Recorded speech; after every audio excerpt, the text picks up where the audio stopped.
Cooking up love. I was just about to whine in frustration when I called my best friend Erica. The phone rang as I scowled at the stove, facing defeat from what could hardly be called pasta. My late grandmother, a proud South Philly chef, would be rolling over in her grave. The Rylas were a family of restaurateurs and cooks, and as the youngest, I had inherited none of their talent.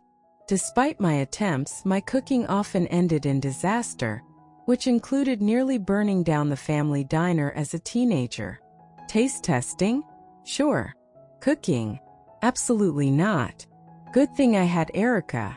She could whip up a meal from the barest of ingredients. "This is a culinary emergency," I said when she picked up. "I need help with the chicken. Is it attacking you?" Her voice was full of laughter. "Haha. Can you come over? I need a crash course." There was a long pause before she spoke. "Since when do you want cooking lessons?" I sighed. "Since I need to impress someone. Please, Erica, you're my only hope." "Fine. I'll be over in 10. As I hung up, I surveyed the battlefield that was my kitchen. I had been trying to make a dinner that would impress Bianca, a new woman I'd met on a dating app. Professional chef, no less. I figured if I could pull off a half-decent meal, maybe she'd be impressed. Problem was, I was hopeless. I shoved the evidence of my failed attempt into the trash just as the doorbell rang. Erica walked in, looking effortlessly cool in her jeans and chef's coat. Her dark curls were tied back, and a bemused smile played on her lips as she took in the mess. "So you're trying to cook," she said, folding her arms. "Care to explain?" I rubbed the back of my neck, feeling sheepish. "I'm trying to cook for Bianca. You know, the woman I told you about from the app." "Ah, the chef." Erica raised an eyebrow, clearly intrigued. "You didn't mention she was a chef." "Well, it didn't seem relevant at the time," I mumbled. Erica shook her head, stepping over to the stove. "All right, what exactly are we working with here?" "Overcooked pasta, rubbery chicken, and sauce with enough salt to kill a small army," I admitted, half joking.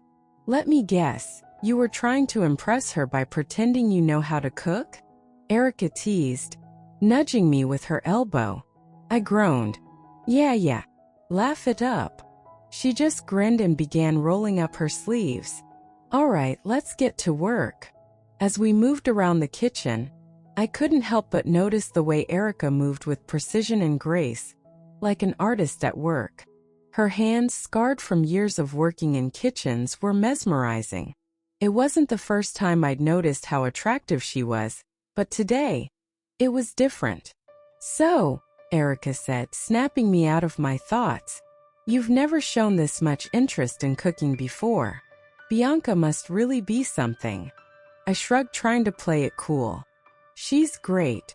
But, you know, it's hard to connect with someone when you feel like you're always one step behind." Erica glanced at me, her expression softening. "You're selling yourself short, Maddie." The way she said it made my heart skip. Was I imagining things, or was there something in her voice that hadn't been there before? We continued cooking, with Erica guiding me through a much simpler meal. Pasta with a creamy zucchini sauce and sautéed chicken. As she showed me how to sauté and season, I found myself watching her more than the food. The way her curls framed her face, the little crinkles by her eyes when she smiled. "You know," I said, stirring the sauce absent-mindedly, "you're really amazing at this." She laughed, bumping her hip against mine. "Thanks, but don't try to butter me up." "I'm serious," I insisted. "I've always admired how you can turn any disaster into something great." Erica froze for a moment, her hands stilling as she chopped. "You've never said that before." "Well, I guess I never really took the time to say it." I met her eyes. Something shifted between us, like a door opening that neither of us had noticed before. The air in the kitchen grew warmer, but it had nothing to do with the stove. Erica took a step closer, her eyes searching mine. "Maddie, what are we doing here?" My breath caught in my throat. I don't know. Without another word, Erica closed the distance between us and kissed me. It was soft at first, almost hesitant, but when I kissed her back, the hesitancy melted away. The kitchen, the failed dinner, everything disappeared. All that mattered was her. When we finally pulled apart, I was breathless. "What about Bianca?" Erica chuckled softly, brushing a strand of hair behind my ear. "I don't think you need to worry about her anymore." I smiled, feeling a warmth spread through me that had nothing to do with the pasta bubbling on the stove. "You're probably right." As we turned back to the food, I realized that maybe I didn't need to impress anyone else. The person I'd been looking for had been right in front of me all along.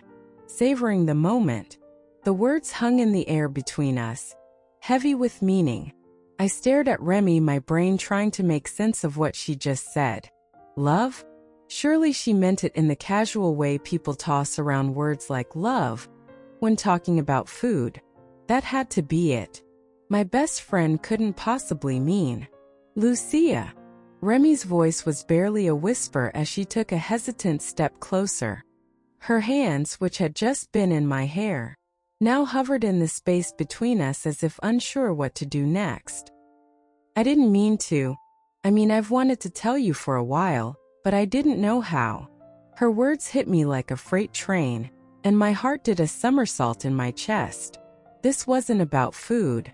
This was about us, something more than the easy camaraderie we built over the years.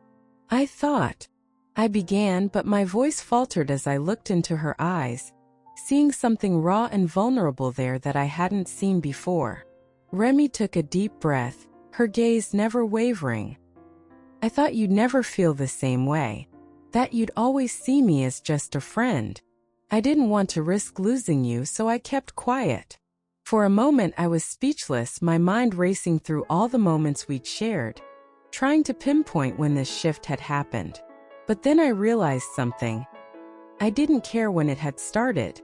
I only cared about what was happening now, this moment, where the air between us was electric with possibility. I stepped closer to her, feeling my pulse quicken as I closed the gap. "Why didn't you say anything sooner?" She gave a nervous laugh, her fingers grazing my arm. "Because you're Lucia. You've always been this whirlwind of passion, jumping from one thing to the next. And I didn't think I could be more than just a part of your chaos." "You are more," I said, my voice firm despite the trembling in my chest. "You've always been more." Her eyes widened, hope flickering in the depths of them. "I have." "Yes." I reached for her hand, wrapping my fingers around hers, and felt a surge of warmth as our skin touched. "I just didn't see it until now." Remy blinked, and for the first time since I'd known her, she looked uncertain. "Are you sure? I don't want this to just be because of the moment. I don't want to lose what we have." I smiled softly, squeezing her hand. "We won't lose it. I've never been surer of anything." Her shoulders relaxed, and she let out a breath as if she'd been holding it for a lifetime. Without another word, she pulled me into her arms, holding me tightly, and I melted into the embrace, feeling the rightness of it. For years I'd been searching for something, chasing relationships that never quite fit, wondering why I could never find that spark with anyone. Now it all made sense. The connection had been here all along, simmering beneath the surface, waiting for the right moment to come to life. And it wasn't just a spark. It was a flame. Remy pulled back slightly, her hand cupping my cheek. And for the first time in what felt like forever, I wasn't thinking about food or deadlines or impressing anyone. I was just thinking about her. "Does this mean I don't have to cook dinner for Alexandra Beaumont?" I asked with a teasing grin. Remy laughed, her eyes twinkling. "Oh, trust me, you never stood a chance with her anyway." We both burst out laughing, the tension melting away as easily as butter in a pan. And as I gazed at Remy, still feeling her arms around me, I realized that the perfect recipe had been right in front of me all along.